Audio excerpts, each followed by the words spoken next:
Bonjour à toutes et bonjour à tous, nouvelle vidéo concernant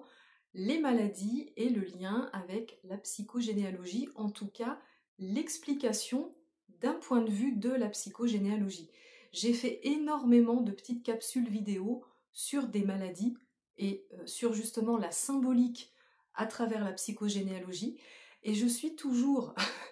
malgré mes dires, très surprise de certains commentaires que j'ai en dessous des vidéos. Donc je dis systématiquement dans mes vidéos sur les maladies que je ne suis pas médecin, que je suis praticienne en psychogénéalogie et que surtout je vais apporter un point de vue à la maladie évoquée dans la vidéo,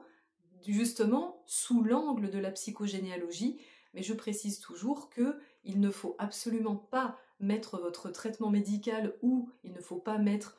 votre suivi médical de côté parce que en fait ça va être le thème de cette vidéo qui a pour donc titre « Les maladies, c'est multifactoriel ». Moi, je suis, comme je suis praticienne en psychogénéalogie et kinésiologue, je vais vous apporter encore une fois une explication sous le prisme de ces deux outils, mais bien entendu que ça n'est pas uniquement à travers la psychogénéalogie ou la kinésiologie qu'il faut voir la maladie. Moi, je suis encore une fois pas médecin, donc je ne peux pas vous apporter d'explications médicales, je ne vais surtout pas m'aventurer sur ce terrain-là. Donc tout ça pour dire que cette vidéo a pour but de, effectivement, confirmer à ces personnes qui me disent, j'ai une personne qui m'a écrit votre point de vue est très réducteur, c'était sur la sclérose en plaques. C'est pas réducteur, c'est juste que j'apporte un point de vue de la sclérose en plaques en lien avec la psychogénéalogie. Et bien entendu, la sclérose en plaques, outre l'explication que je peux en donner à travers la psychogé, elle a évidemment une autre explication. La maladie est multifactorielle. Ça veut dire quoi? Ça veut dire qu'il y a une explication à la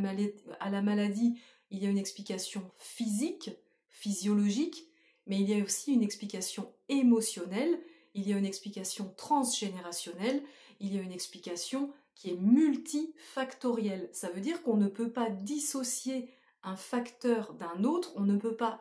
uniquement dire ma maladie, elle vient de ça, elle vient par exemple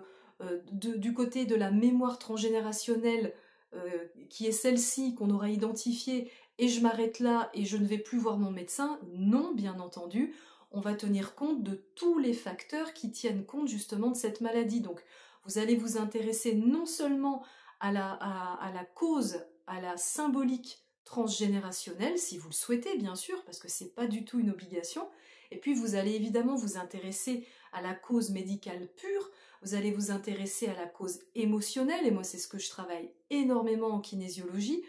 J'utilise principalement les émotions. Quand des personnes viennent me voir pour des douleurs récurrentes, des douleurs physiques, eh ben, si la douleur elle revient souvent, c'est qu'on n'a pas trouvé la racine du problème de cette douleur, en tout cas de qu'est-ce qui provoque votre douleur. C'est que derrière, il y a une émotion qui n'est pas gérée, qui n'est pas réglée. Donc évidemment, quand on est malade, quand on porte une maladie, quand on porte une pathologie, on va s'intéresser à plusieurs facteurs et il n'est pas du tout question d'en dissocier un plus qu'un autre. Tout est très complémentaire et moi je vous souhaite sincèrement de trouver des réponses à votre maladie aussi bien dans la sphère médicale qu'en psychogénéalogie si c'est l'outil que vous allez utiliser, qu'en kinésiologie si c'est l'outil que vous allez utiliser, en réflexologie, en hypnose, ce que vous voulez, mais complétez tout ça, mettez toutes les chances de votre côté pour comprendre d'où vient cette maladie parce que en psychogénéalogie,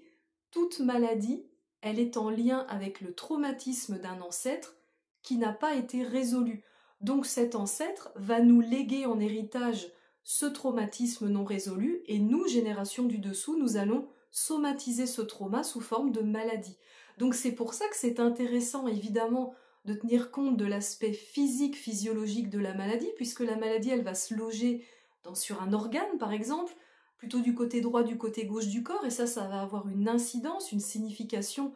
qui va nous permettre de comprendre, de creuser justement d'où ça provient. Et puis, encore une fois,